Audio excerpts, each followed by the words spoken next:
New Orleans Police and the Jefferson Parish Sheriff's Office are both making changes in light of Baton Rouge, Dallas, and other recent incidents involving police officers. They're both mandating now that at least 2 officers respond to all emergency calls until further notice. That will affect the response to other types of crime.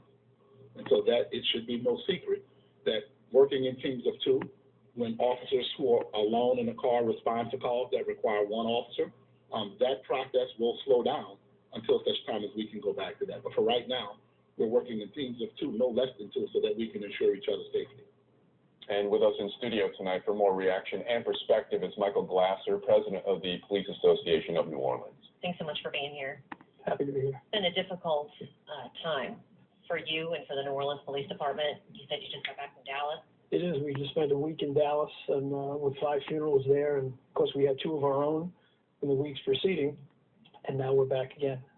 And Mr. Glasser, talk to us about this new change in policy. Obviously, we have a manpower shortage here in the city of New Orleans that's been blaringly clear. How do we go about actually executing this and still deliver the services to keep the city safe? Well, it was a time when we had 2 officer cars as well as 1 officer cars, and of course our staffing shortages have prohibited us from doing that as much as we would like to. We have encouraged the superintendent to try to go back to having 2 officer cars. We're going to probably do a compromise at this point where we're going to have 1 officer cars but have 2 respond to a call.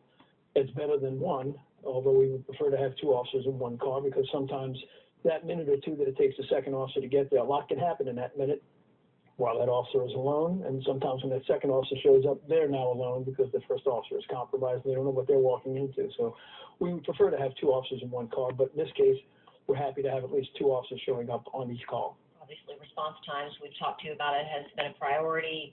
This is going to affect it, Chief Harrison said. No question it's going to. It's going to take more people to do the same job we did before, and of course it's labor intensive and we don't have labor. So that would be a problem. What are you hearing from your fellow officers? As we mentioned that you just came back from Dallas, certainly you were talking to other officers there. Is there a tangible kind of fear or kind of concern now from the police community that every time they're going on a call, they could potentially get ambushed as seemingly as they did today? Well, absolutely. That has become a real threat. It's not just something we hear about and read about somewhere else. It's now hit home, and it's hit home for a lot of different agencies and a lot of different jurisdictions. Officers are concerned about that. As you know, we have a particularly virulent criminal element here in New Orleans. We're accustomed to that. It's a dangerous city, as many other cities are. But this is something new. We're not accustomed to walking into ambushes, deliberately calculated ambushes. We're not accustomed to that, and it's becoming, unfortunately, all too prevalent. So there is a great deal of concern from the officers on that. What does that do to how police respond to an incident? I mean, obviously you're going in with a little bit more fear than you already had to begin with. Well, we're just that much more vigilant. We're that much more careful. We're going to have to take our time.